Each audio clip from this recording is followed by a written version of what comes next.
Oke, berjumpa lagi dengan channel Rasa Misteri, di mana ada rasa memiliki misteri tersendiri. Pada kesempatan kali ini saya akan membawakan sebuah cerita atau silsilah 10 wali, sebuah perjuangan dan islamisasi di tanah Jawa yang dikarya oleh Mbah Abu Fadl Senori Tuban. Yang judul kitabnya ini jika diartikan bahasa Indonesia, perbincangan terindah tentang cerita 10 wali. Oke, kita masuk di tahap pertama. Ini saya akan membawakan sesuai isi di kitab. Saya tidak memberi tanggapan atau menambahkan atau mengurangi. Saya akan membawakan semua yang diterjemahkan oleh kitab ini, sehingga apa yang teman-teman dengarkan ini adalah murni dari isi kitab dari Mbah Senori Tuban. Pembahasan pertama yaitu Sayyid Ibrahim Asmoro Kondi, keturunan Rasulullah. Dan di sini diceritakan ada 3 versi. Yang versi pertama adalah diceritakan bahwa Sayyid Zainul Abidin bin Sayyid Husain bin Sayyidah Fatimah binti Rasulillah Shallallahu Alaihi Wasallam mempunyai anak laki-laki yang bernama Zainul Azim. Zainul Azim mempunyai seorang anak laki-laki yang bernama Zainul Kubro. Zainul Kubro mempunyai seorang anak laki-laki yang bernama Zainul Husain. Zainul Husain mempunyai seorang anak laki-laki yang bernama Mahmud Al-Kubro. Mahmud Al-Kubro mempunyai seorang anak laki-laki yang bernama Jumadil Kubro. Jumadil Kubro mempunyai 3 orang anak. Anak pertama Sayyid Maulana Ishaq. Anak kedua Sayyid Ibrahim Asmoro Kondi. Ada yang mengatakan Asmoro Kondi. Dan anak ketiga Sayyidah Asfa, istri anak Raja Romawi Abdul Majid. Versi kedua diceritakan bahwa Sayyid Zainul Abidin bin Husain bin Sayyidah Fatimah binti Rasulillah Shallallahu Alaihi Wasallam mempunyai seorang anak laki-laki yang bernama Zainul Alim. Zainul Alim mempunyai seorang anak laki-laki yang bernama Zainul Kubro. Zainul Kubro mempunyai seorang anak laki-laki bernama Jumadil Kubro. Jumadil Kubro mempunyai seorang anak laki-laki bernama Zainul Husain. Zainul Husain mempunyai seorang anak laki-laki yang bernama Syam'un. Syam'un mempunyai seorang anak laki-laki yang bernama Abdullah. Abdullah mempunyai seorang anak laki-laki yang bernama Abdurrahman. Abdurrahman mempunyai seorang anak laki-laki yang bernama Al-Kubro. Al-Kubro mempunyai seorang putra bernama Mahmud. Mahmud mempunyai seorang putra bernama Najmuddin Al-Kubro. Najmuddin Al-Kubro mempunyai seorang putra bernama Ibrahim Asmoro Kondi. Mempunyai seorang putra bernama Maulana Ishaq. Versi ketiga diceritakan bahwa Zainul Abidin bin Sayyid Husain bin Sayyidah Fatimah binti Rasulillah Shallallahu Alaihi Wasallam mempunyai seorang anak laki-laki bernama Zainul Hakam. Zainul Hakam mempunyai seorang putra bernama Zainul Husain. Zainul Husain mempunyai seorang putra bernama Al-Zain Al-Kabir. Al-Zain Al-Kabir mempunyai seorang putra bernama Najmuddin. Najmuddin mempunyai seorang putra bernama Syam'un. Syam'un mempunyai seorang putra bernama Ustar. Ustar mempunyai seorang putra bernama Abdullah. Abdullah mempunyai seorang putra bernama Abdurrahman. Abdurrahman mempunyai seorang putra bernama Mahmud Al-Akbar. Mahmud Al-Akbar mempunyai seorang putra bernama Najmuddin Al-Akbar. Mempunyai seorang putra bernama Najmuddin Al-Akbar. Najmuddin Al-Akbar mempunyai 3 anak. Anak yang pertama Sayyid Ibrahim Asmoro Kondi, ayah Raden Rahmat atau Sunan Ngampel. Anak kedua diberi nama Maulana Ishaq, ayah Raden Paku atau Sunan Giri, juga ayah Sayyid Abdul Qadir atau Sunan Gunung Jati. Anak ketiga Sayyidah Afsah, istri anak Raja Romawi Abdul Majid. Meskipun banyak versi riwayat, kita tetap yakin bahwa Sayyid Ibrahim Asmoro Kondi adalah keturunan Rasulullah Shallallahu Alaihi Wasallam. Raja Cempa masuk Islam. Diceritakan bahwa tatkala Said Ibrahim Asmorokonti mencapai usia dewasa, ia berkelana sampai tiba di negeri Cempa. Kemudian menetap di situ sehingga ia berhasil menemui Raja Cempa. Ketika bertemu, ia ditanya oleh Raja, "Wahai petapa, siapakah namamu dan apa keperluanmu menemui?" Beliau menjawab, "Namaku Ibrahim. Aku menemuimu untuk mengajakmu meninggalkan penyembahan kepada berhala, beralih menyembah Allah yang Maha Kuasa dengan memeluk agama yang murni dan suci, agama Muhammad Shallallahu Alaihi Wasallam, yaitu agama Islam. Caranya adalah dengan mengucapkan 2 kalimat syahadat, yang artinya aku bersaksi bahwa tidak ada Tuhan selain Allah, dan aku bersaksi bahwa Muhammad utusan Allah." Raja Cempa merespon ajakan itu dengan mengucapkan 2 kalimat syahadat diikuti oleh keluarganya, anak-anaknya, istri-istrinya, kerabatnya, dan rakyatnya. Sang raja memerintahkan penghancuran semua berhala, kemudian ia membangun masjid untuk ibadah. Ia memposisikan Said Ibrahim Asmorokonti sebagai seorang yang dekat dengannya dan ia sangat mencintainya. Said Ibrahim Asmorokonti diambil menantu oleh Raja Cempa. Raja Cempa mempunyai 3 anak. Anak pertama Ratu Martaningrum, istri Raja Brawijaya, Raja Pulau Jawa yang beragama Buddha. Anak kedua Tuan Putri Condrowulan. Anak ketiga Raden Jengkara, pengganti kedudukan ayahnya sebagai Raja Cempa setelah ayahnya meninggal. Raja Cempa menikahkan Said Ibrahim Asmorokonti dengan putrinya yang bernama Condrowulan. Condrowulan sangat mencintai Said Ibrahim Asmorokonti dan mematuhinya sepenuh hati. Di samping taat kepada Allah Subhanahu wa Ta'ala, kecantikan Condrowulan memang sangat prima dan hartanya pun melimpah ruah. Pernikahan antara Said Ibrahim Asmorokonti dan Condrowulan dikaruniai 3 anak. Anak pertama Raden Raja Pendito. Anak kedua Sayyid Rahmat atau Raden Rahmat atau Sunan Ngampel. Anak ketiga Sayyidah Zainab. Raja Brawijaya mengawini Martaningrum di Jawa. Pada saat itu terdapat seorang raja yang beragama Buddha bernama Rongkowijoyo yang terkenal dengan sebutan Brawijaya. Dialah raja terakhir di Jawa yang beragama Buddha, juga raja terakhir kerajaan Majapahit. Telah disebutkan di depan bahwa Raja Brawijaya mengawini Martaningrum, putri Raja Cempa. Perkawinan Raja Brawijaya dengan Martaningrum dikaruniai 3 anak. Anak pertama Putra Adi, istri Menteri Dayaningrat. Anak 2 Lembu Peteng, Adipati di Madura. Anak ketiga Raden Gogor, ia tidak menjadi pejabat, hanya mengabdi dan membantu ayahnya dalam urusan kerajaan. Anak-anak Brawijaya, Raja Brawijaya dari istri-istri yang lain. Raja Brawijaya mempunyai seorang anak laki-laki bernama Arya Damar. Ibu Arya Damar adalah anak perempuan Seksadana.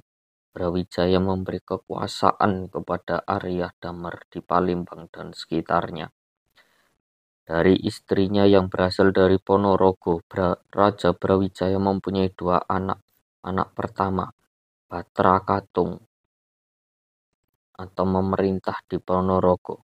Anak kedua, Kijaran Penoleh, memerintah di Sumeneb dan Sampang, Madura. Raden Fatah lahir di Palembang. Raja Brawijaya juga mengawini seorang perempuan yang sangat cantik bernama Siu Banci, putri Raja Cina. Raja Brawijaya sangat mencintainya. Tatkala si istri ini hamil kemudian semakin dekat masa melahirkan, Raja Brawijaya memerintahkan putranya yang bernama Arya Damar untuk membawa istrinya Brawijaya ini ke Palembang, sekaligus Brawijaya memberikannya kepada Arya Damar dengan pesan bahwa Arya Damar tidak boleh menyentuhnya sebelum ia melahirkan. Arya Damar membawanya ke Palembang tatkala usia kandungan putri Cina ini mencapai 11 bulan. Ia melahirkan seorang bayi laki-laki yang sangat tampan dengan sifat sebagai berikut. Dialah Purnama yang memecah kegelapan, yang muncul cemerlang di kegelapan malam, dengan cahaya yang menarangi angkasa, pembawa hidayah di muka bumi. Arya Damar memberinya nama Raden Fatah, nama yang sesuai dengan perannya sebagai pembuka Islam bagi penduduk di Pulau Jawa, seperti yang akan disebutkan di belakang nanti. Raden Husein, saudara Raden Fatah, seibu lain ayah. Setelah itu, asal Cina ini melahirkan Raden Fatah. Arya Damar memperi istrinya tatkala ia mengandung sampai usia kandungan mencapai 9 bulan. Ia melahirkan seorang anak laki-laki dengan wajah yang bersinar-sinar. Arya Damar memberi nama Raden Husein dengan sifat sebagai berikut. Kening di bawah rambutnya bagaikan bulan sabit di kegelapan malam, yang menampakkan kepada kita dua sisi purnama yang bercahaya dengan wajah indah dalam keasliannya. Raja Brawijaya kawin lagi sebagai obat. Putri berikutnya Raja Brawijaya sakit sangat lama yang membuat para dokter putus asa karena mereka tidak mampu menemukan obatnya. Raja Brawijaya diberitahu oleh juru ramal, Anda tidak akan sembuh dari sakit Anda kecuali Anda kawini seorang perempuan yang bernama Wedang Kuning. Wedang Kuning adalah seorang perempuan dari rakyat jelata yang sangat jelek. Maka Raja Brawijaya enggan mengawininya, tapi demi kesembuhannya ia terpaksa mengawininya. 3 malam setelah itu sakit Raja Brawijaya mereda, dan beberapa hari kemudian ia sembuh total seperti sedia kala. Wedang Kuning mulai hamil, kemudian melahirkan seorang anak laki-laki yang sangat tampan, yang oleh Raja Brawijaya diberi nama Raden Bondan Kejawan. Di hadapan para raja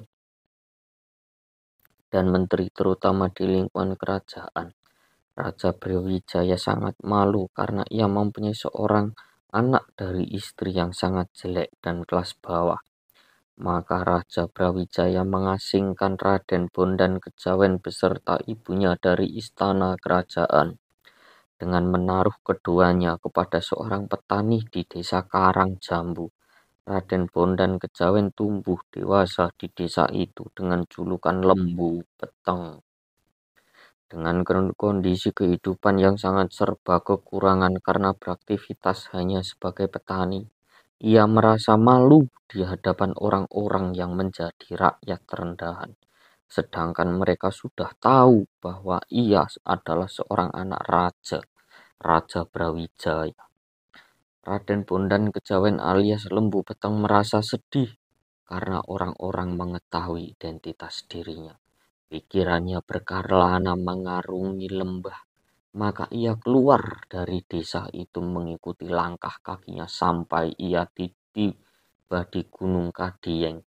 Ia menyepi dan bertapa di situ dengan makan dan tidur sedikit, dengan berharap ia bisa memegang kendali kekuasaan bumi Jawa. Setelah bertapa semakin lama, ia mendapat bisikan gaib, "Pergilah kau dari tempat ini, carilah guru zaman ini. Kalau kau sudah menemukannya, maka mengabdilah kepadanya dan selalu patuhilah dia." Raden Bondan Kejawen alias Lembu Peteng mulai keluar dari pertapaan itu, turun dari puncak gunung tersebut, mengembara, menyusuri lembah dan mendaki pegunungan, dan terus berjalan kaki keluar masuk desa dengan menghindari makan dan minum yang lezat, dan tidur tanpa alas. Semua itu ia lakukan untuk mencapai keluhuran dan kemuliaan di hadapan umat manusia. Pengembaraannya terus berlalu hingga ia tiba di suatu tempat. Di situ terdapat seorang tokoh yang bernama Ki Tarub. Ia ditanya oleh Ki Tarub, "Apa yang membawamu ke sini, wahai anak muda?" Ia menjawab, "Saya datang ke sini untuk menyerahkan diri saya kepada Anda dengan maksud mendapatkan berkah dari Anda, dengan berkhidmat kepada Anda." Kitarup memandang Raden Bondan Kejawen alias Lembu Peteng. Dari wajah dan sorot mata Raden Bondan Kejawen alias Lembu Peteng, Kitarup mendapati firasat bahwa anak muda ini berasal dari putra raja. Kitarup menanyakan namanya, nama orang tuanya, dan tempat asalnya. Ia menjawab, "Nama saya Lembu Peteng. Saya anak seorang perempuan yang bernama Wedan Kuning dari desa Karangjambu." Kitarup teringat bahwa Raja Brawijaya mempunyai seorang istri yang bernama Wedan Kuning. Ia teringat apa yang telah terjadi antara Raja Brawijaya dan Wedan Kuning. Dan teringat pula bahwa Raja Brawijaya telah mengusir Wedan Kuning dan anaknya dari istana kerajaan. Kitarup sangat senang dengan kedatangan Lembu Peteng. Tak kala berkata kepadanya, "Wahai anakku, jika kau ingin mengabdi kepadaku, maka lakukanlah dengan sejujurnya, dengan kemauan keras, dan niatkanlah untuk tirakat demi mencapai cita-citamu untuk memperoleh kerajaan dan kekuasaan." Ia menjawab, "Baik guru, dan itulah puncak cita-citaku. Perkenankan kepadaku untuk mengabdi kepadamu dengan tujuan tersebut adalah bagian dari kebahagiaanku untuk mendapatkan berkah doamu." Lembu Peteng selalu mengabdi kepada Kitarup siang dan malam tanpa henti dengan tetap melestarikan tirakatnya. Kitarup sangat mengagumi ketaatan dan pengabdian Lembu Peteng dan sangat mencintainya. Kata Kitarup kepadanya, "Lembu Peteng, wahai anakku, sudikah aku kawinkan kau dengan putriku yang bernama Nawangse?" Lembu Peteng menjawab, "Baik guru." Dengan rasa senang dan rasa hormat, demikianlah cerita Lembu Peteng alias Raden Bondan Kejawen. Begitulah pula yang harus dilakukan oleh anak muda yang bercita-cita tinggi. Ia harus menghindari kelezatan makanan dan minuman, harus tidur tanpa alas yang nyaman dan senantiasa bersungguh-sungguh tanpa henti siang dan malam. Sesuai dengan pepatah, upah itu sesuai dengan kadar kepayahan, dan keluhuran itu diperoleh sesuai dengan kadar kepenatan. Sesuai dengan kata penyair, derajat keluhuran diperoleh sesuai kadar kepayahan. Siapa yang mencari keluhuran, ia harus tidak tidur di waktu malam. Kau dambakan kemuliaan dengan tidur semalaman adalah mustahil. Orang yang mencari intan permata harus menyelam ke dasar samudra. Ketinggian derajat itu dengan ketinggian cita-cita. Kemuliaan seseorang itu dicapai dengan tidak tidur di waktu malam. Jangan takut untuk menghadapi rintangan jika kau menginginkan kemuliaan. Siapa yang menginginkan kemuliaan tanpa jerih payah, ia akan menghabiskan usia untuk mengejar kemustahilan.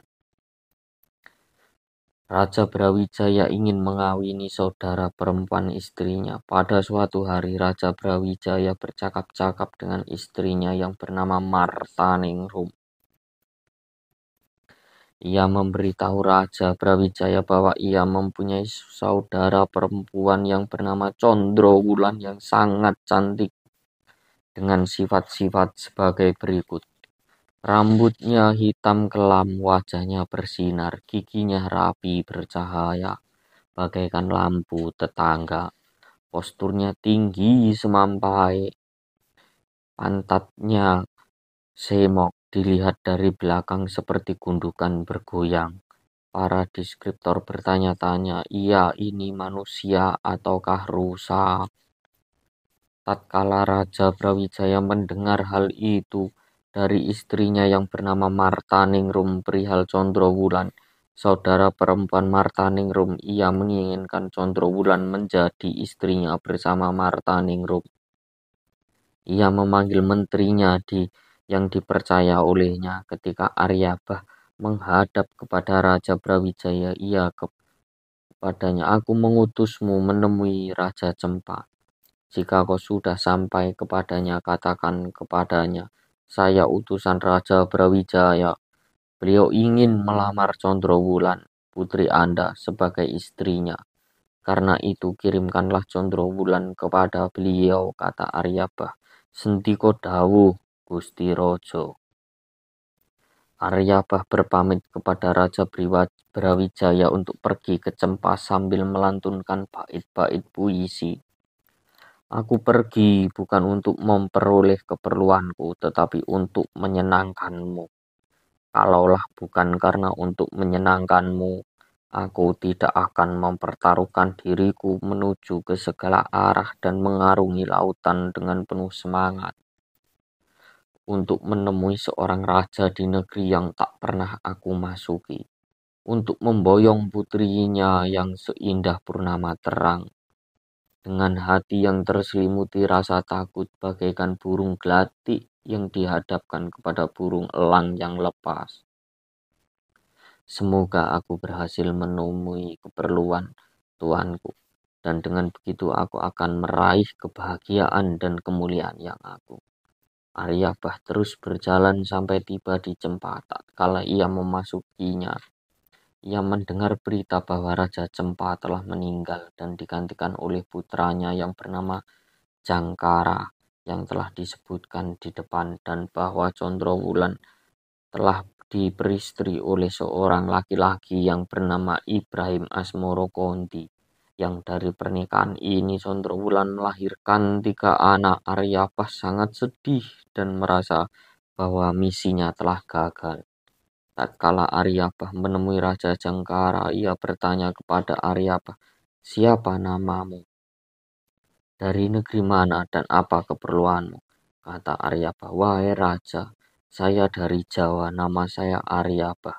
Saya datang kemari diutus oleh Raja Agung Brawijaya untuk menemui Anda, untuk menyampaikan salamnya dan salam istrinya, Martaningrum, saudara perempuan Anda, sekaligus berbelasungkawa atas meninggalnya ayah Anda beberapa waktu yang lalu."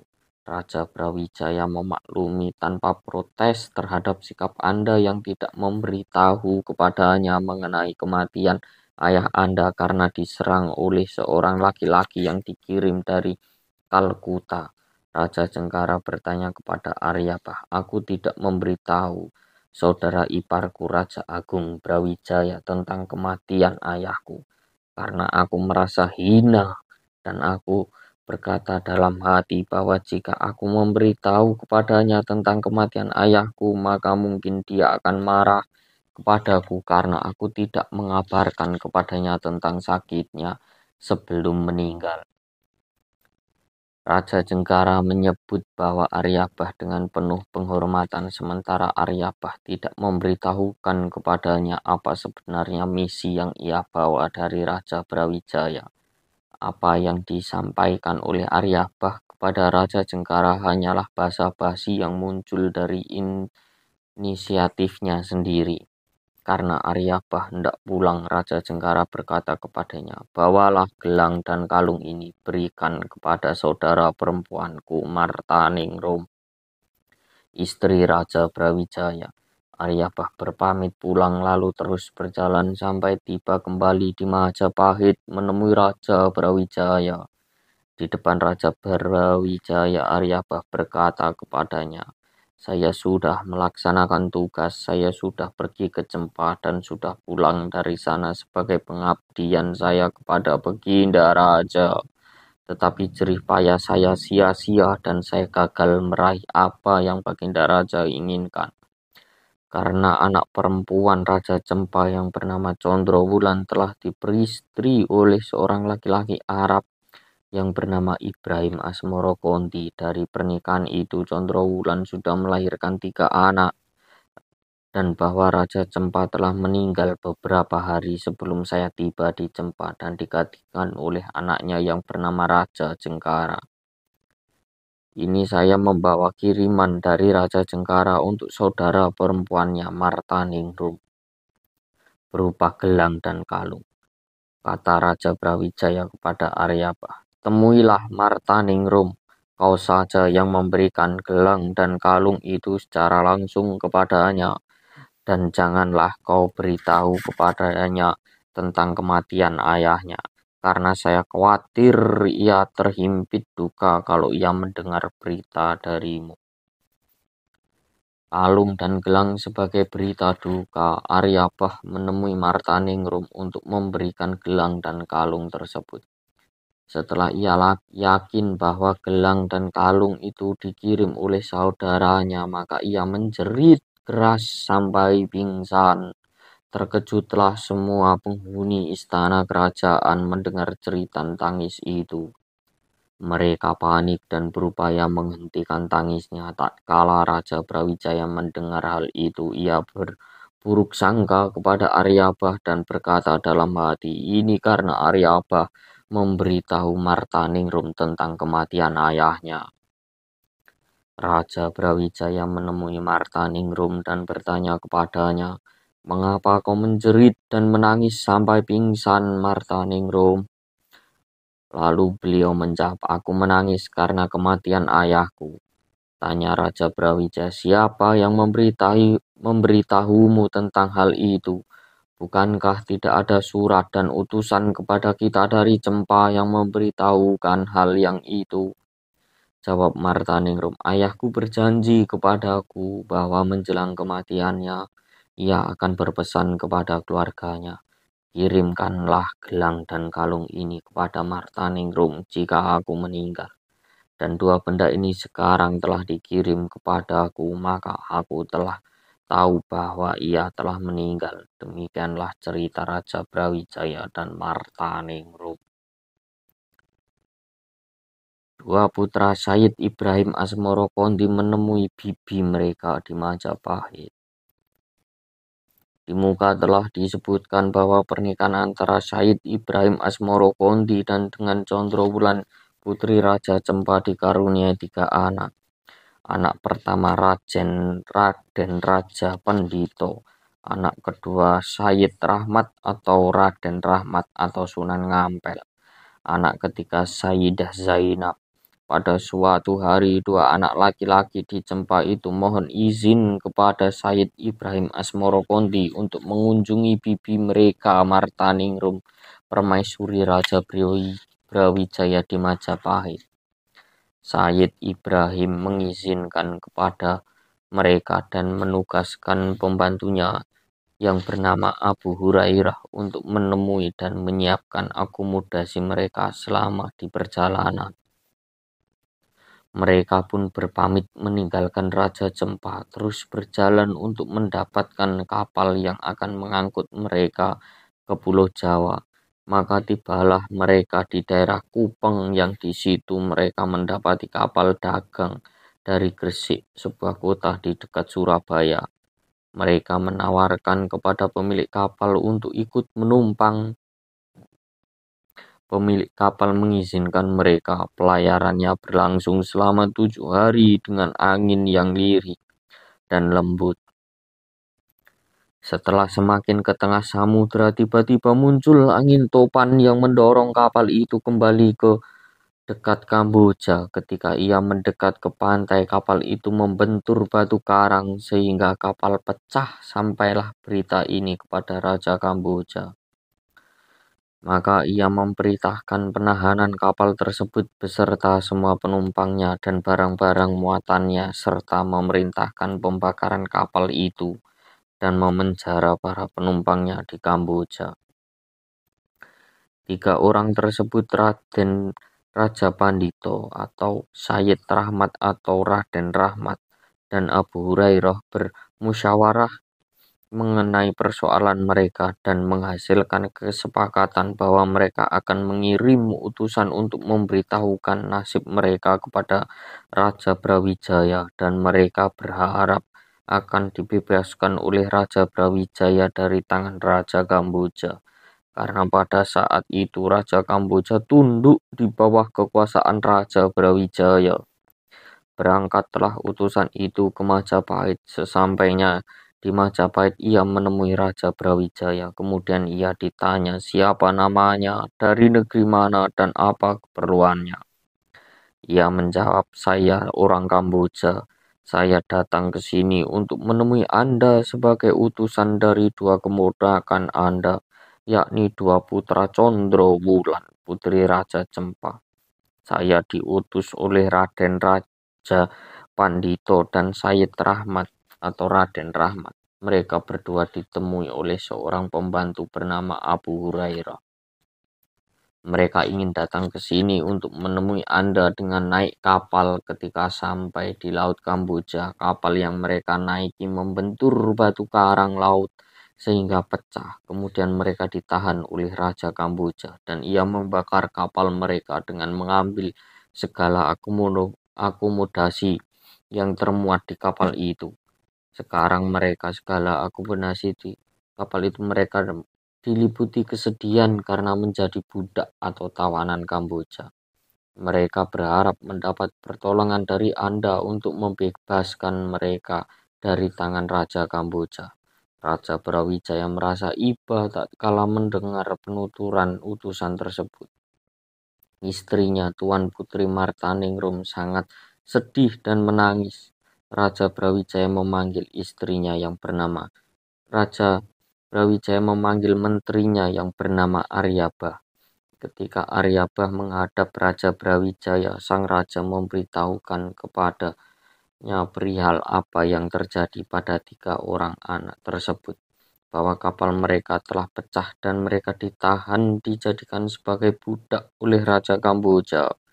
Kata Raja Brawijaya kepada Aryabah, pergilah ke Kamboja dengan membawa 10 prajurit pilihan bersenjata lengkap untuk membebaskan 3 orang itu dari tangan Raja Kamboja. Aryabah beserta prajuritnya berpamit kepada Raja Brawijaya untuk berangkat ke Kamboja. Ketika sampai di Kamboja, mereka menemui Raja Kamboja. Sang raja bertanya kepada mereka tentang nama, negeri asal, dan keperluannya. Aryabah menjawab, nama saya Aryabah, saya dari rombongan diutus oleh Raja Agung Brawijaya untuk memastikan berita yang beliau dengar bahwa Anda menahan dan menjadikan budak 2 orang kapal mereka yang pecah karena menghantam batu karang di Laut Kamboja. Jika itu benar, maka Raja Agung Brawijaya minta kepada Anda untuk membebaskan mereka agar pergi bersama kami ke Raja Brawijaya, karena 2 orang anak Tuan Putri Condro Wulan, anak perempuan Raja Cempa, saudara perempuan Tuan Putri Martaningrum, istri Raja Brawijaya. Raja Brawijaya sangat senang karena 2 keponakannya tidak tenggelam di laut, dan beliau berterima kasih kepada Anda yang telah menolong dengan melakukan penyelamatan dalam kecelakaan tersebut. Setelah mendengar penuturan Aryabah, Raja Kamboja memanggil 3 orang yang dimaksud. Ketika ketiganya menghadap, beliau berkata kepada mereka, itu orang yang diutus untuk melepaskan kalian agar pergi bersama mereka. Sekarang pergilah bersama mereka. 3 orang itu menjawab, baik Raja. Aryabah beserta para prajuritnya dan 3 orang yang telah dibebaskan itu berpamit kepada Raja Kamboja, dan mereka keluar dari Kamboja menuju Majapahit menempuh darat dan keluar Kamboja sesampainya di lautan. Sesampainya di Majapahit, Aryabah menghadapkan 3 orang itu kepada Raja Brawijaya. Beliau bertanya kepada mereka mengenai apa yang telah terjadi kepada mereka. Mereka pun menceritakan kepada Raja Brawijaya apa yang telah mereka alami mulai awal hingga akhir. Raja Brawijaya menyuruh 3 orang tersebut menetap di Majapahit dan beliau memperlakukan mereka dengan sangat baik dan terhormat. Saat itu adalah akhir abad ke-6 Hijriah. Raja Brawijaya sangat senang kepada Raden Raja Pendito dan Sayyid Rahmat atau Raden Rahmat, dan menganggap keduanya sebagai anak dari sekian anak-anaknya yang lain.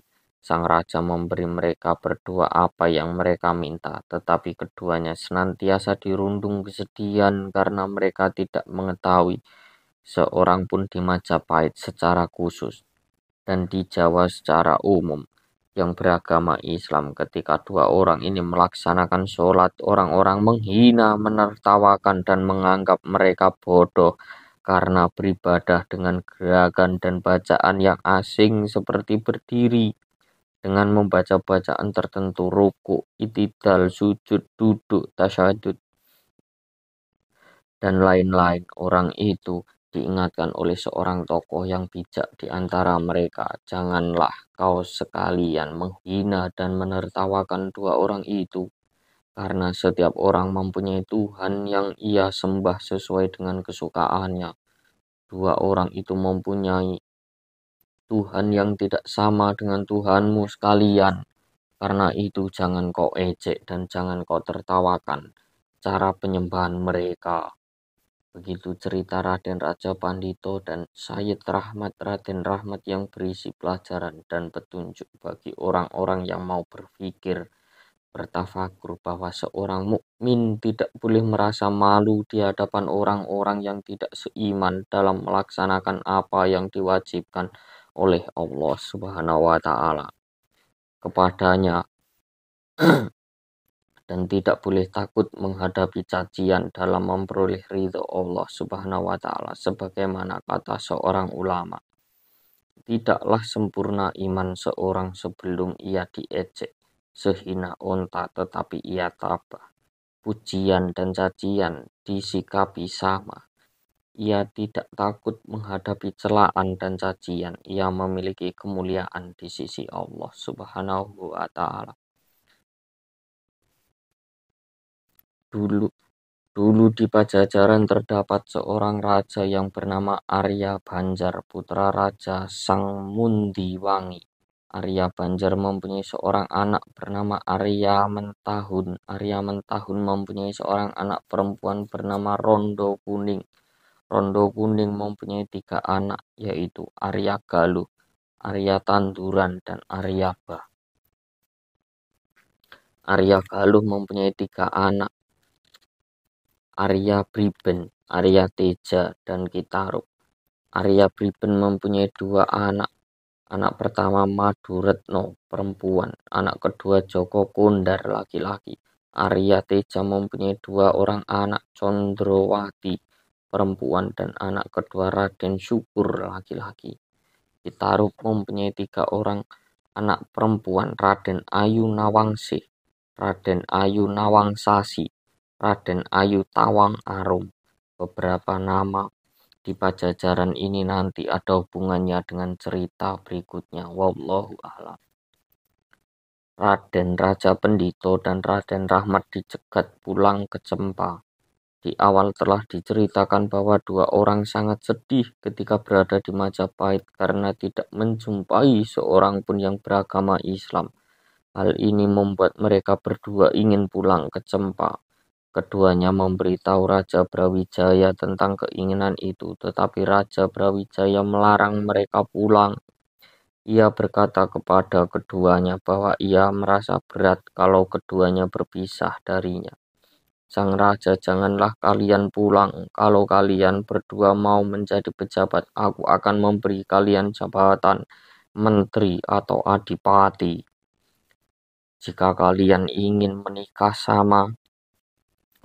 maka silakan pilih anak-anak perempuan para menteri dan para adipati. Aku melarang kalian pulang karena aku mendapat berita bahwa Raja Hindustan memerangi negeri Kupang, Kalkuta, Jiri, Malibar, dan sekitarnya tanpa satu negeri pun yang menyerah kecuali negeri Cempa yang sekarang sedang berperang melawan Hindustan, dan aku tidak tahu sebagaimana kesudahannya. Setelah mendengar perkataan Raja Brawijaya tersebut, Raden Raja Pandito dan Raden Rahmat mempertimbangkannya secara matang, maka mereka berdua mematuhi Raja Brawijaya untuk menetap di Majapahit. Kemudian Raja Brawijaya menikahkan keduanya. Raden Raja Pandito dan Raden Rahmat menikah.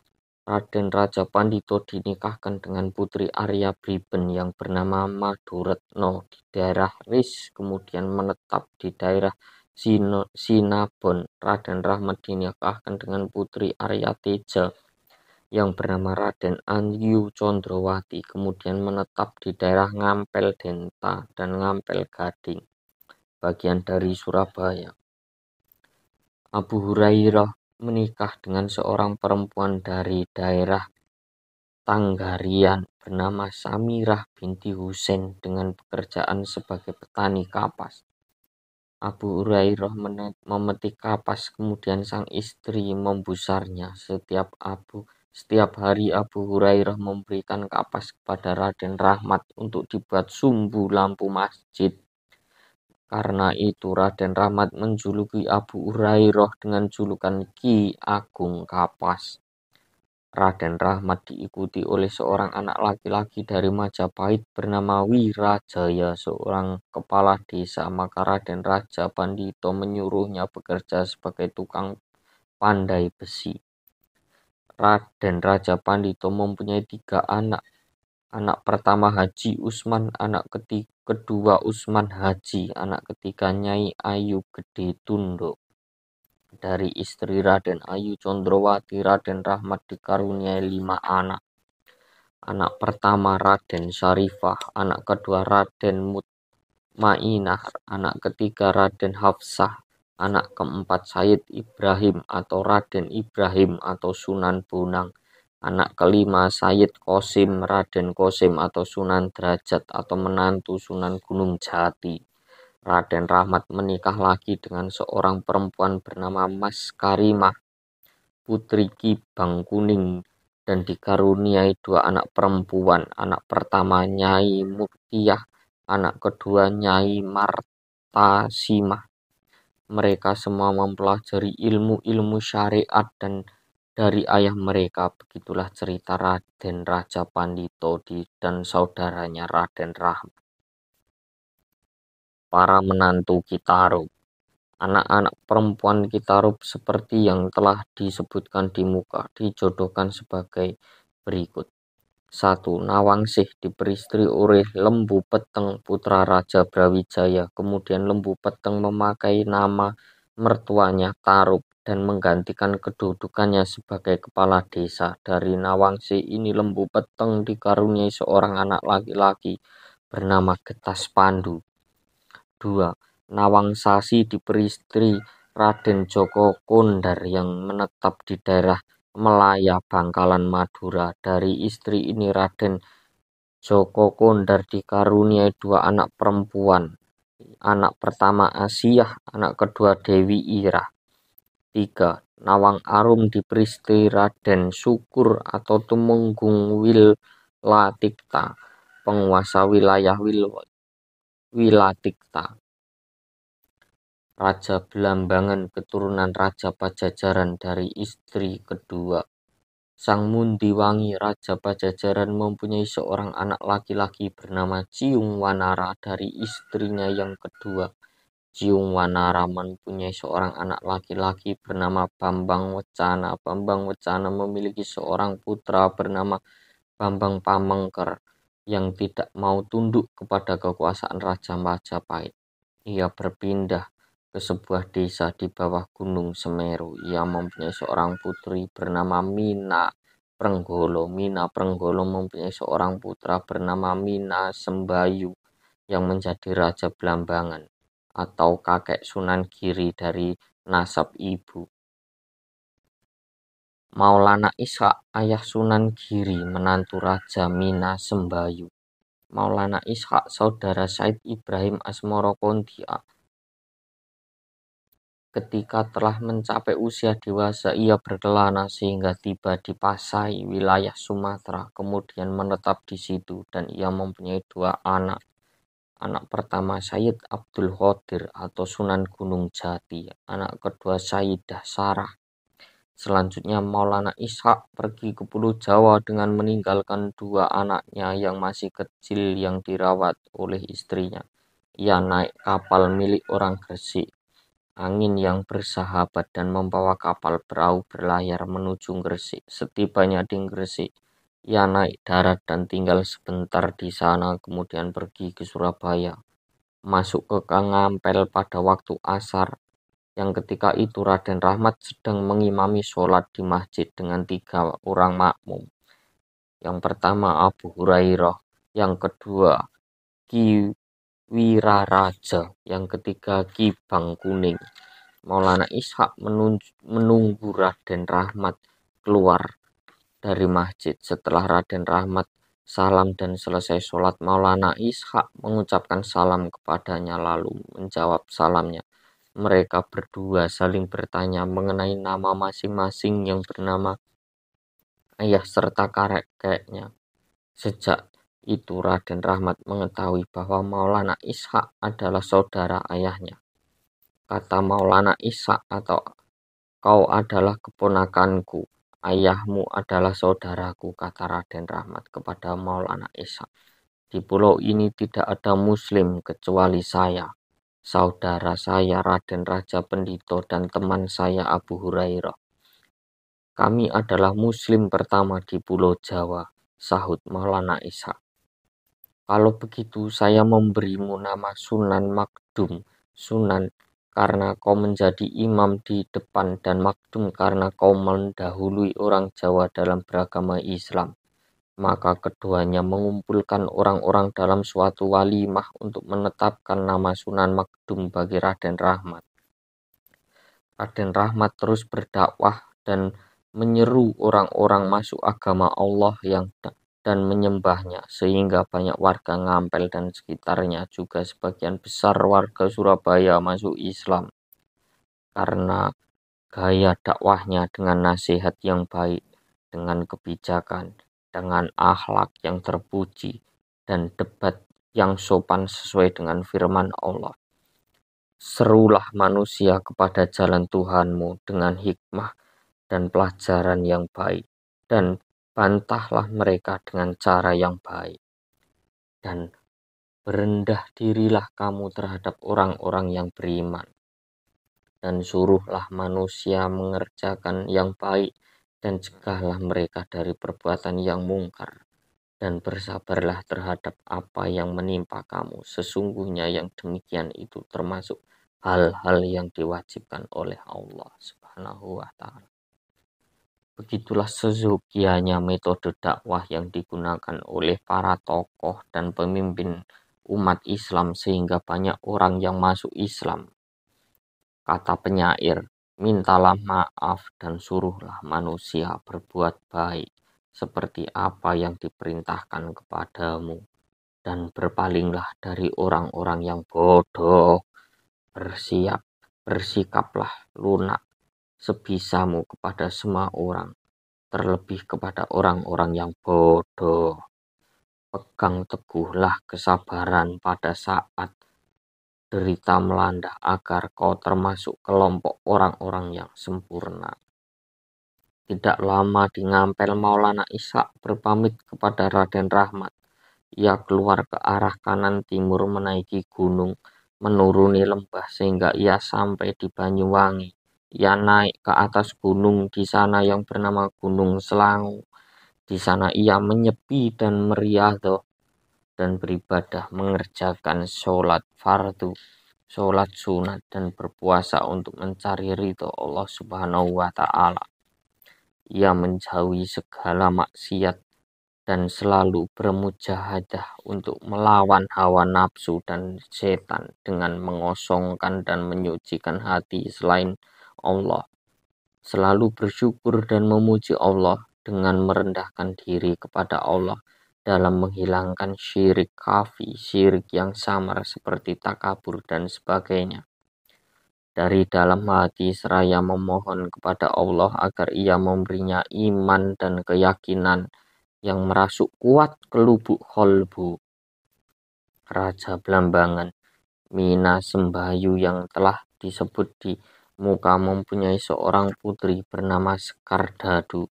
Keindahan tubuh dan kecantikan parasnya sangat prima. Penampilannya membuat pria kehilangan akal. Sifatnya digambarkan sebagai berikut.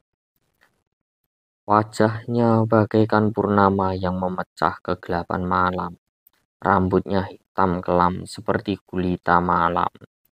Dikala tersenyum, giginya memancarkan cahaya bagaikan kilat yang menyambar sorot mata memandang. Di saat berjalan, ia membuat malu dedaunan. Ketika menoleh, ia membuat pemandang mabuk kepayang. Dari depan tampak dua payudaranya yang montok, pemandang mengiranya dua buah delima.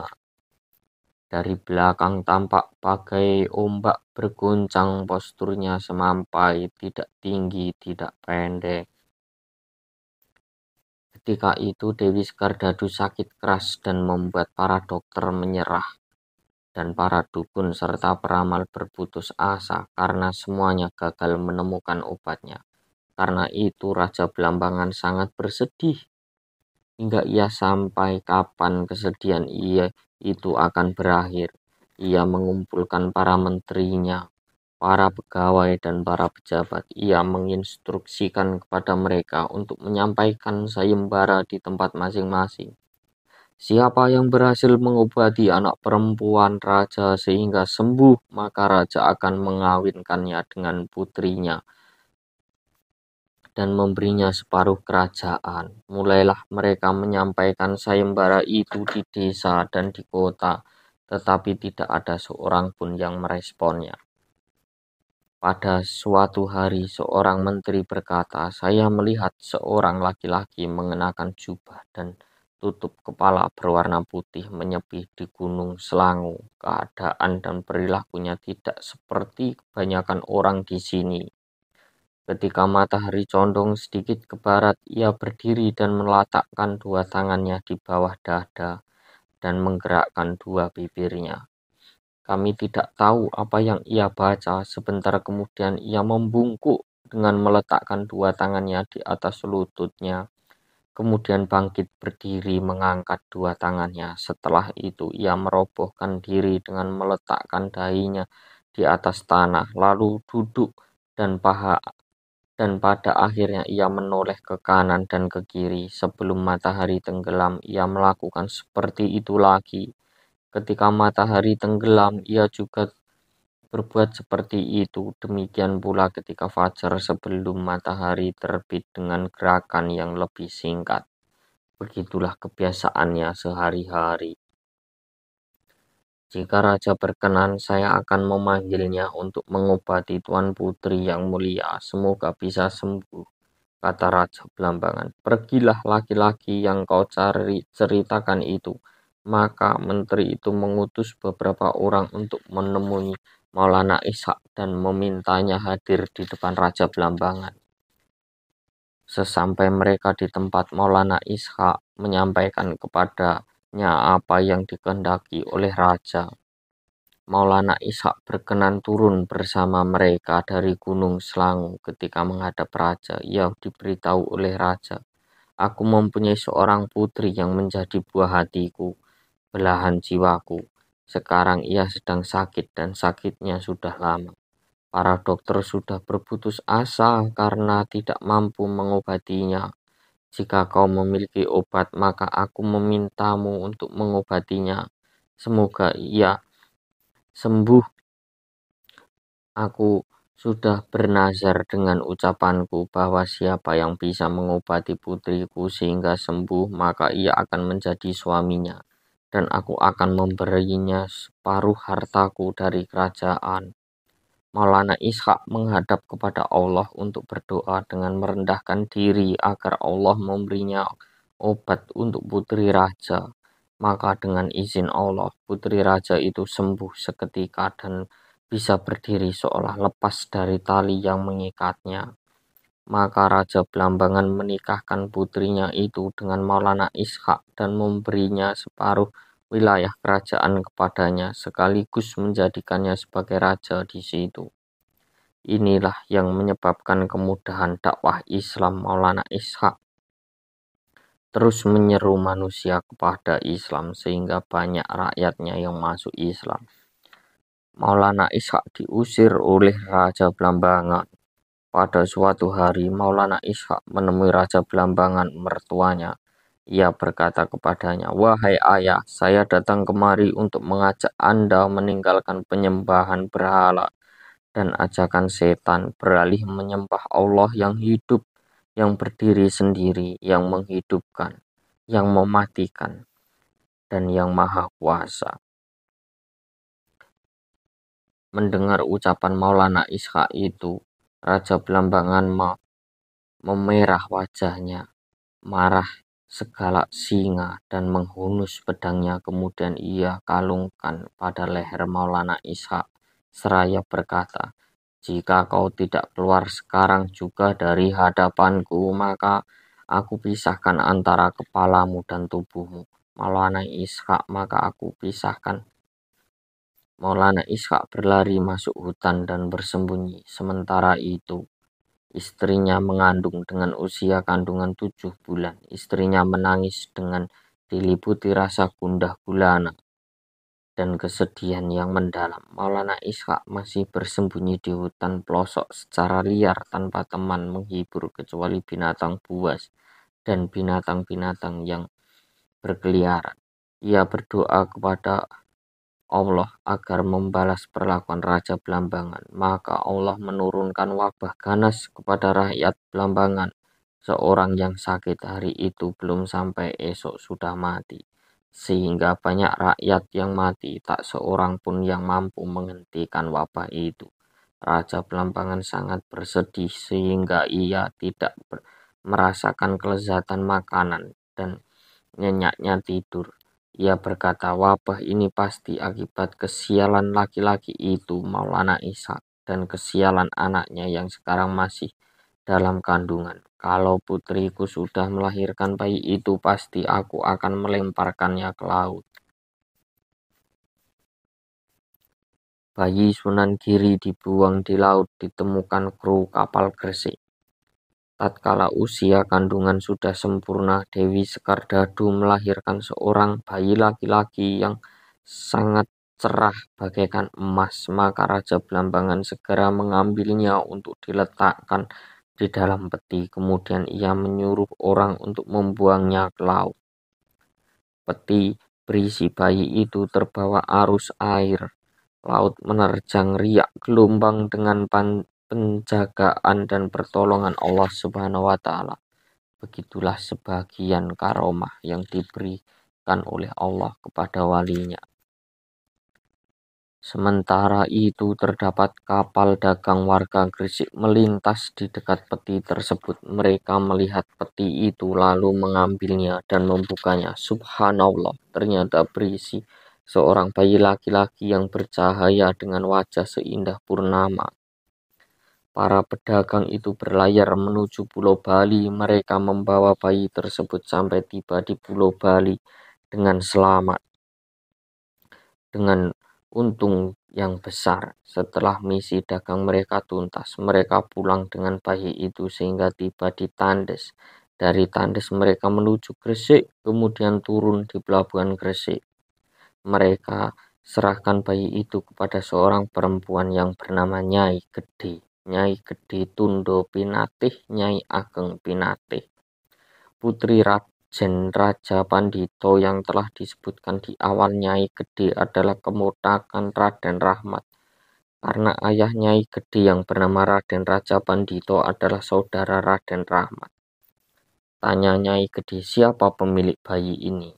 Mereka menjawab, "Bayi ini kami temukan di dekat pelabuhan Belambangan, berada di dalam peti yang mengapung di permukaan air." Nyai Gede sangat bahagia karena ia belum memiliki anak. Ia memberi nama bayi itu Raden Paku. Ia mendidiknya dengan baik dan sangat menyayanginya.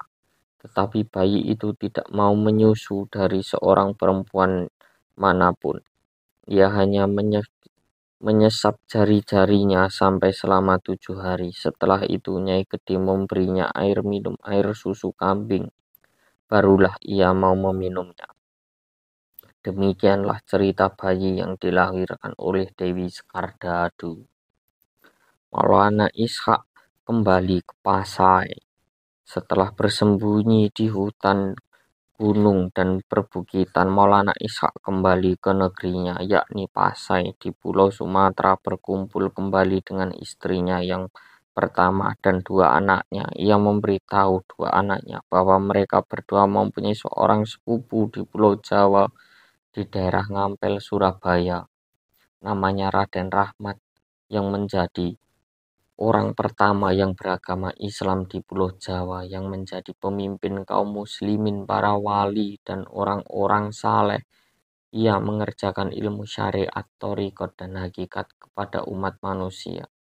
Belum lama tiba kembali di Pasai, hanya 7 hari Maulana Ishaq wafat. Setelah disolatkan, jenazahnya dibawa ke pekuburan Taman Sari dan dimakamkan di sana.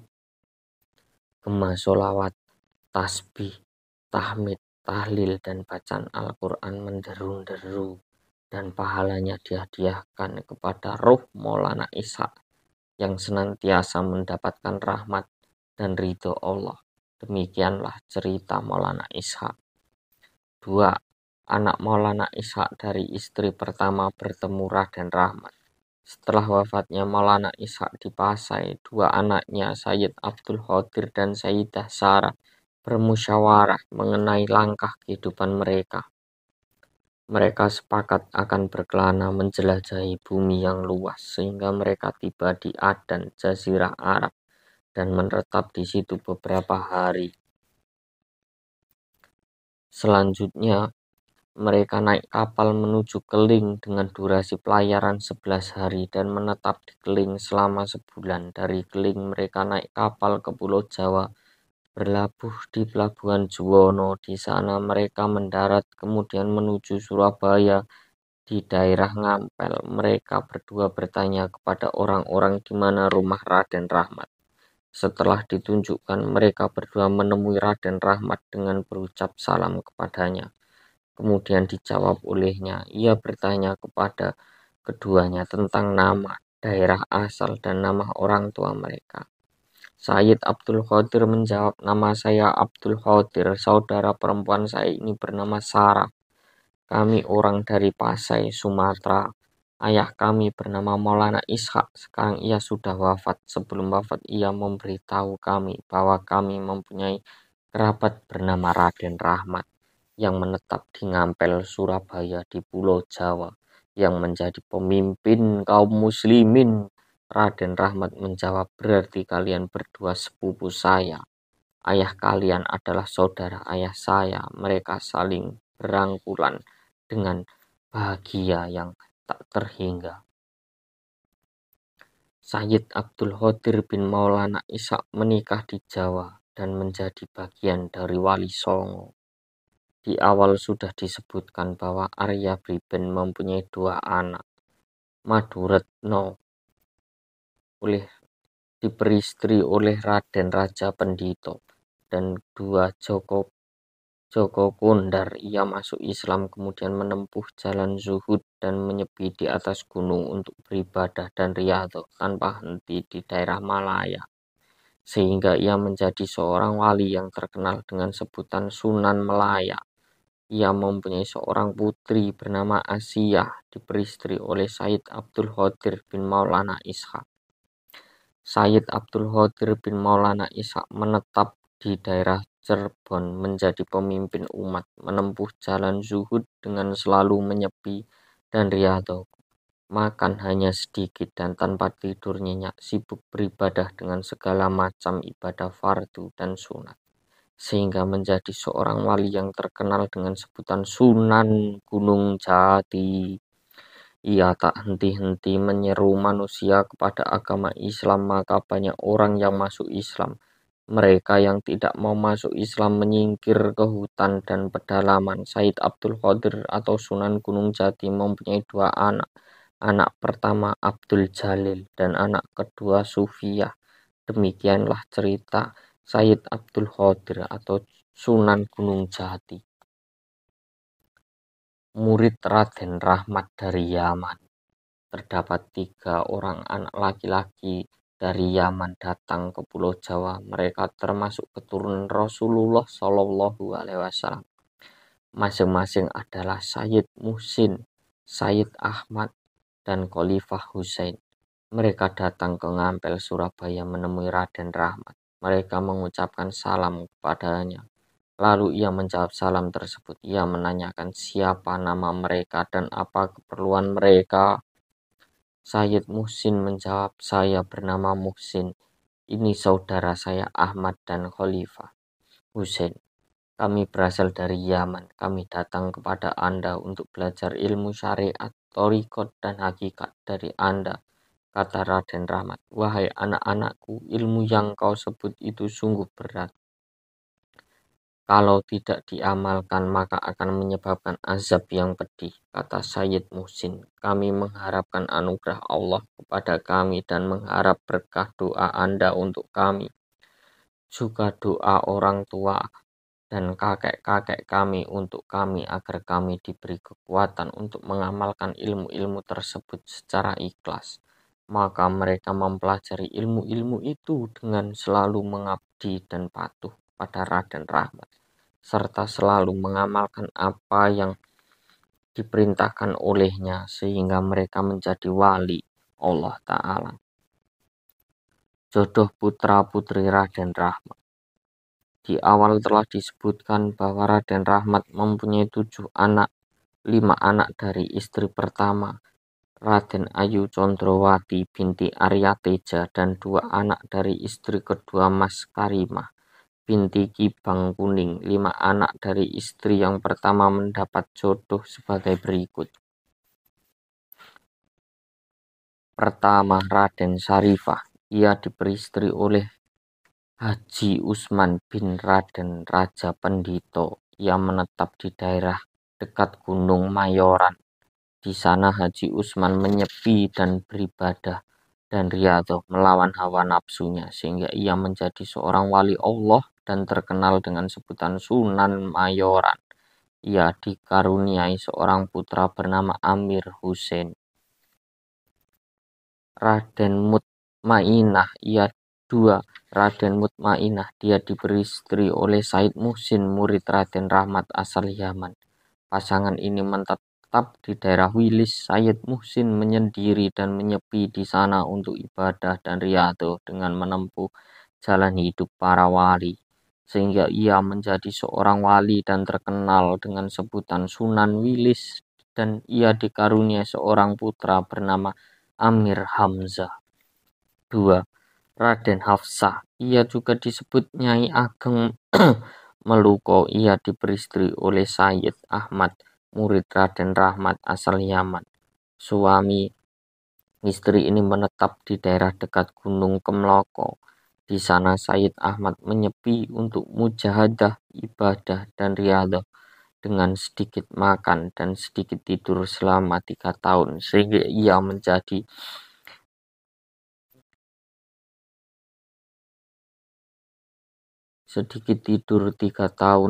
ia menjadi seorang wali yang terkenal dengan sebutan Sunan Kemloko tanpa anak.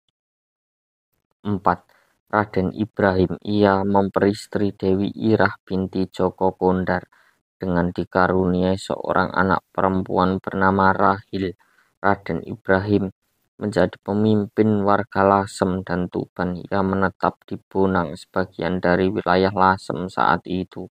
Ia menyepi untuk beribadah di Gunung Gading dekat pantai dan selalu menjalani riyadhah serta mujahadah dengan sedikit makan dan tanpa tidur nyenyak, dengan melawan hawa nafsunya dan senantiasa melaksanakan kewajiban dan kesunatan hanya karena taat kepada Allah, dengan menepis godaan setan, dan haruslah seolah batinnya bersuara sebagai berikut.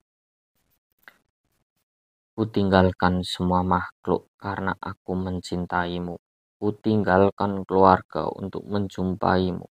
Jika kau putuskan cintamu padaku, hati ini tidak akan beralih kepada selain engkau. Ampunilah seorang hamba yang lemah, yang mendatangimu untuk mengharapkan ridhomu.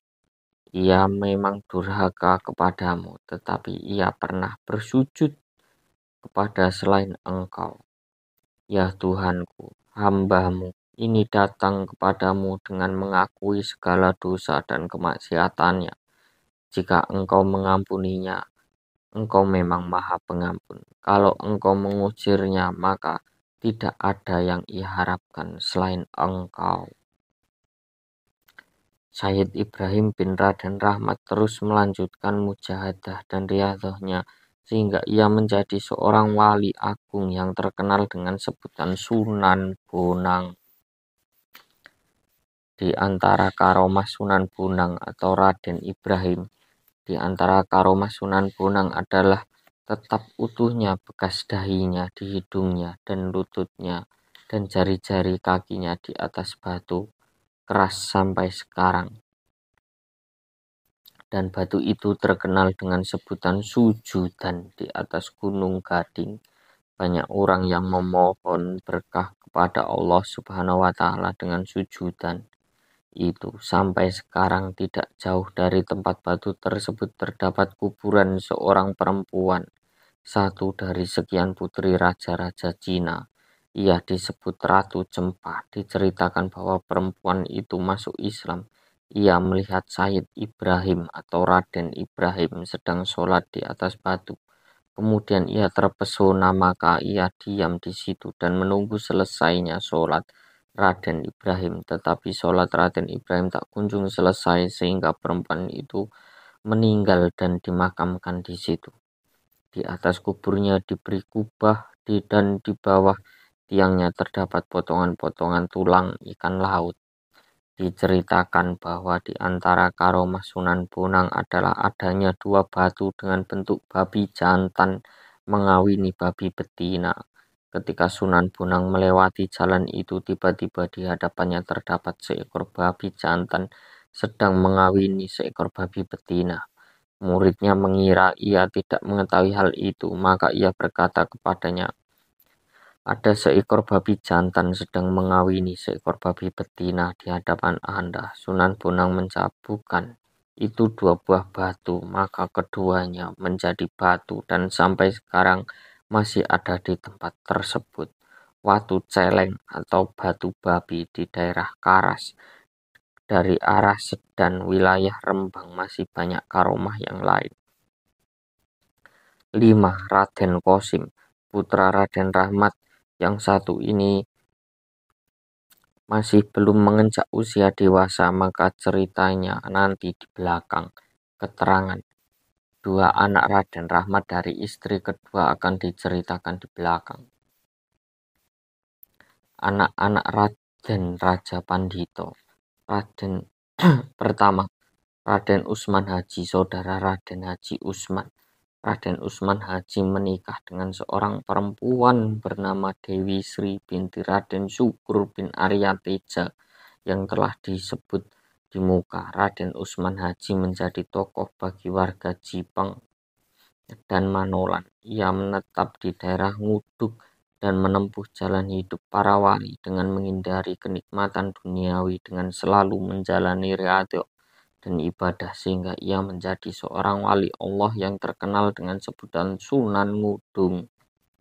Anaknya yang perempuan bernama Sujinah dan yang laki-laki bernama Amir Haji. 2. Raden Haji Usman tidak diceritakan di sini. 3. Nyai Gede Tundo. Ia diperistri oleh Sayyid Khalifah Husain, murid Raden Rahmat asal dari Yaman. Sayyid Khalifah Husain menjadi tokoh di Madura. Ia menetap di daerah Kertayasa. Ia menyepi di sana untuk mujahadah, riyadhah dan ibadah sehingga menjadi wali Allah yang terkenal dengan sebutan Sunan Kertayasa. Anak laki-lakinya bernama Khalifah Sungra. Banyak warga setempat yang ikut menjadi muslim. Anak Maulana Ishak dinikahi Sunan Kalijaga. Raden Syukur bin Arya Teja telah disebutkan di awal memiliki anak laki-laki bernama Raden Syahid. Raden Syahid ini menikah Raden Sarah, putri Maulana Ishak dari Ibu Pasai.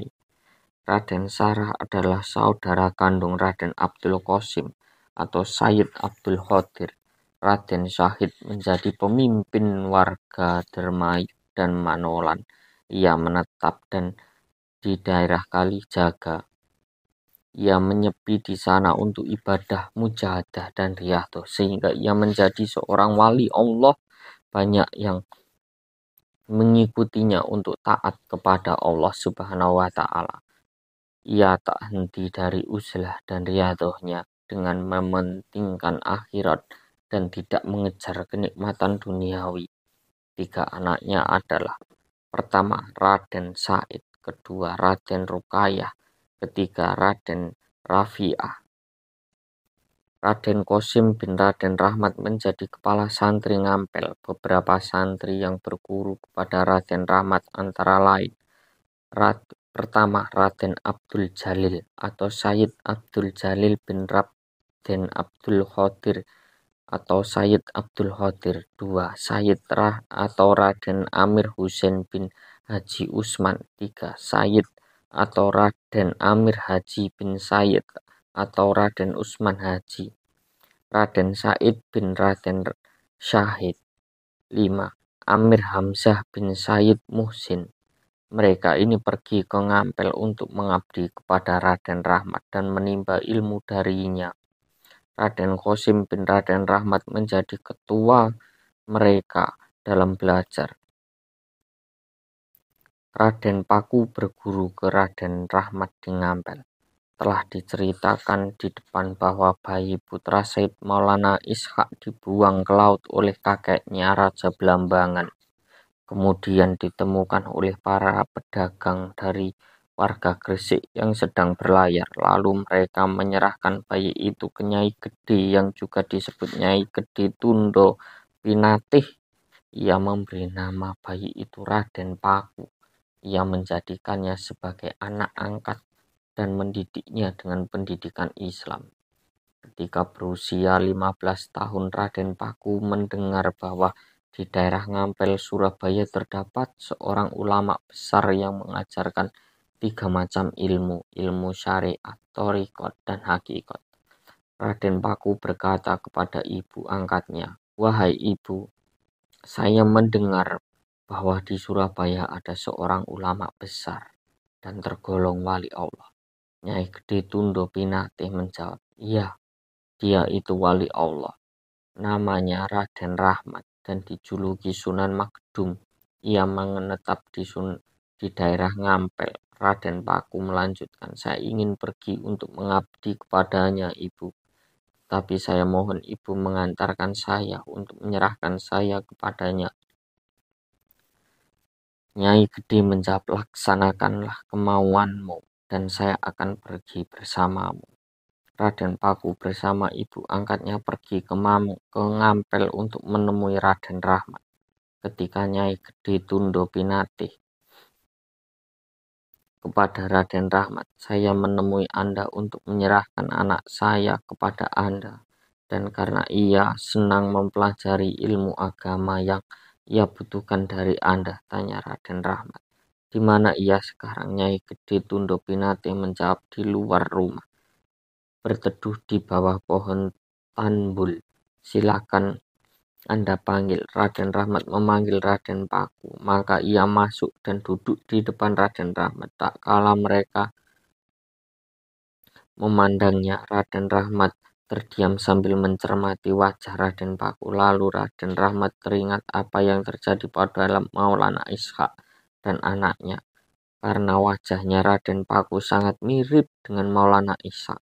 Raden Rahmat bertanya kepada Nyai Gede Tundo Pinatih, "Apakah Raden Paku ini anak kandungmu atau anak angkatmu?" Nyai Gede Tundo Pinatih menceritakan kepada Raden Rahmat dengan sejujurnya mengenai Raden Paku seperti diceritakan di awal. Kata Raden Rahmat, "Jika apa yang kau ceritakan kepada saya ini benar, maka Raden Paku adalah sepupu saya, dan saya menjadikannya sebagai anak angkat sebagaimana kau menjadikannya sebagai anak angkat." Kata Nyai Gede Tundo Pinatih, "Anda lebih berhak sebagai orang tua angkat. Saya menyerahkannya kepada Anda untuk Anda ajari akhlak dan ilmu-ilmu agama." Nyai Gede Tundo Pinatih meninggalkan Raden Paku di Raden Rahmat. Maka Raden Rahmat mengajarinya akhlak dan ilmu-ilmu agama. Raden Paku mengikuti Raden Rahmat sebagai pengamal thariqat Naksabandiyah. Demikianlah cerita Raden Paku Sunan Giri.